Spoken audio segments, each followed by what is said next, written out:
Welcome back, everyone. John Schlumbohm with us today, Putnam County Commissioner, talking a little bit about grant dollars out there. One of those, you were talking about the TID, and I had to look up the TID, to be honest with you. It's a Transportation Improvement District. Now, this, in a sense, kind of sets you up to be eligible for grants, then, right? Right. We have to pass some legislation to be able to receive that funding.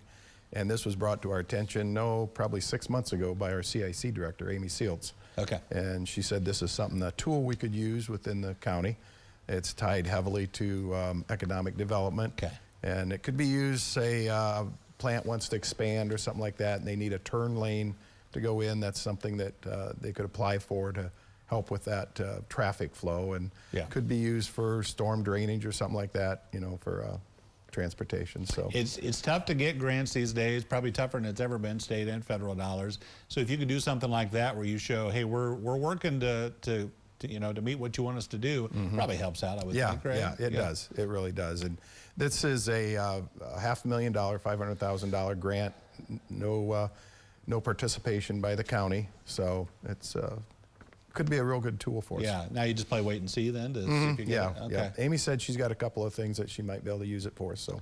Gotcha. Oh, that'd be great. Okay, another couple grants you got out there. One of you were talking about, and this is where money is really hard to get, is for tearing down old structures then, right? Right, yeah, it's for remediation of dilapidated structures, and that's, every county in Ohio got $500,000 recently. And so then we have our communities, townships, or villages submit projects to us, and then we have to in turn submit those to the state for approval and get some old houses and light commercial stuff torn down. So does there seem like there's more of an emphasis on that from the federal and state dollars? Because that used to be a thing 10, 20 years ago. You were just on your own for that kind of thing. Right, yeah. It seems like there's a little bit more of that money right now floating around.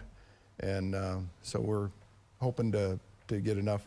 And we really had a lot of people apply, a lot of communities apply to get this. So it kind of surprised me how many dilapidated structures we have. There's plenty of them out there, and I know Allen County's got the same thing. You come up with a list and hope you get the money to tear them down. Yeah, I think Allen County, I think their land bank is probably managing theirs. So we didn't have a land bank, so it goes through the commissioner's office. Well, I was going to ask you too. I know that a lot of the smaller counties can't afford a grant writer, but is that is that something that's handled through the CSC, or how do you guys handle it? Yeah, we have Ashley Siefker in our office, in the commissioner's office. She's kind of a guru in managing grants and stuff like that. She doesn't really write so much grants, but she manages like CBDG, and she'll manage this TID and things like that if we get it. So keeps an eye out for what's out there. Yeah, it has to flow through the county office, any of that type of money. You were talking about one I hadn't thought about in a while.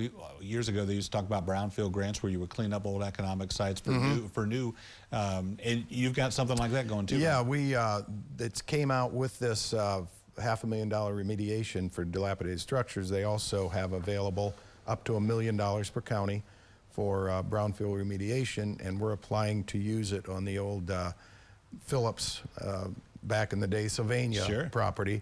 Since that moved out 20 years ago, the EPA has made them monitor that, and so there's an engineering firm out of Toledo that's been monitoring that for all these years. They come down, do testing, make sure everything stays on site. Yeah. So they got a hold of Amy and said this $1 million would be a perfect opportunity to actually remediate that, so they can quit monitoring it, and we can move forward by putting another industry back in there and getting some economic development to Putnam County. Yeah, you guys have had some exciting news. Well, that's good stuff. Thank you, John. We appreciate you telling us about it. Thank you. Good seeing you. Now, going medical news coming up next on Unit Edition.